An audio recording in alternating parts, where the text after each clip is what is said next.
Hello, this is Harvey Blankfeld of the Brown Blankfeld Group at Berkshire Hathaway Home Services of Nevada, and I want to thank you for choosing the Brown Blankfeld Group for your real estate needs. I am recording this video in February of 2019, and you should know that the SRPD, the form I'm talking about, will likely change in the future. These forms are dynamic, they change, and so if you're watching this video sometime well beyond February of 2019, just please understand that some things may have changed. And these explanations may not apply to the specific changes. Also, want to remind you, I'm not an attorney. Anything I'm saying should not be perceived as legal advice. I'm just a salesperson, a real estate agent, and I'm trying to help my clients understand this form, which is why I'm making this video.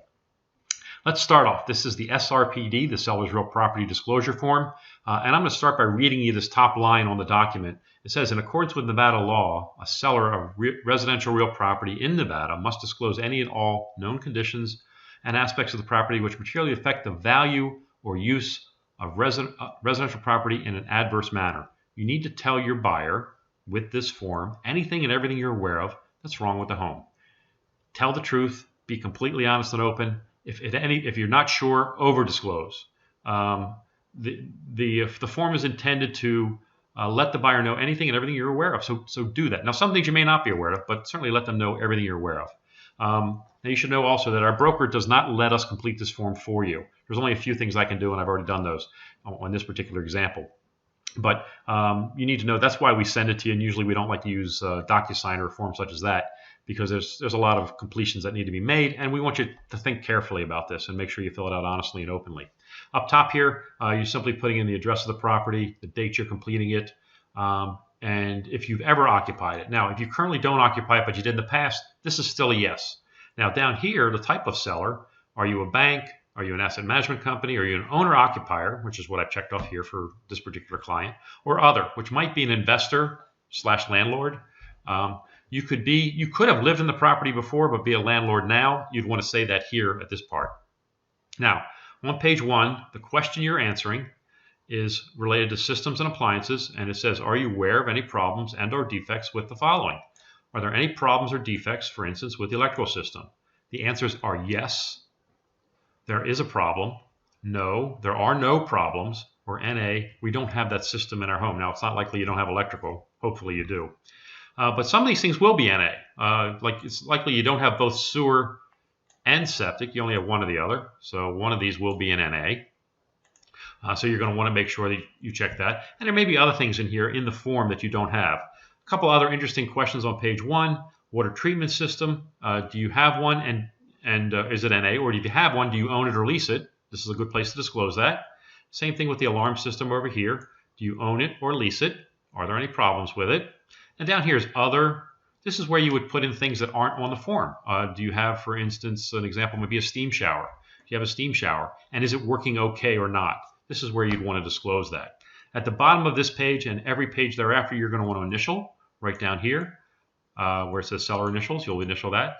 If there's 2 of you, there's room for both of you to initial. Page 2. Let's get right on to page 2.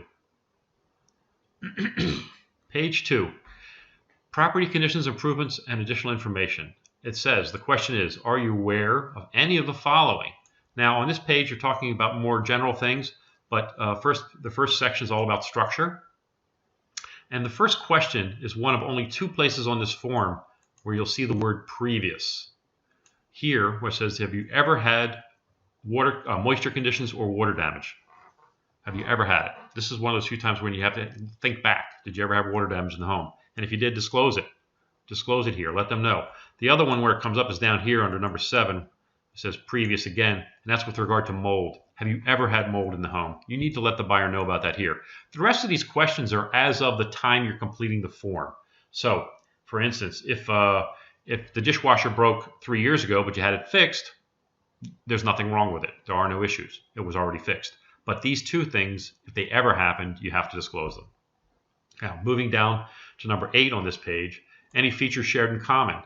Most of us have walls in our backyard we share with our neighbors. This is where you're going to say yes.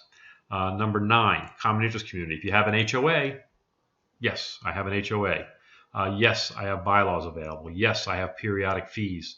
Hopefully you don't have any unpaid assessments or any litigation or assessments other than property taxes. If you have a SID or lid, this would be the place to put that in. If you do have, that would be right here.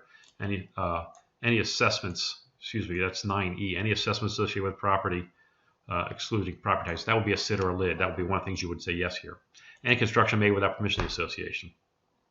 We get down to the bottom of page 2. Number 11 is interesting. It's any other conditions, anything that you think the buyer should know about. This is where you say yes. Oh yeah, by the way, I need to tell you about something. What that is, I'm not sure. It could be anything. But if you think there's something the buyer should know, this is the place to tell them. Say yes, and then you're going to explain it on page 3. Lead-based paint, if it was built before December 31st of 77. Your water source, is it municipal?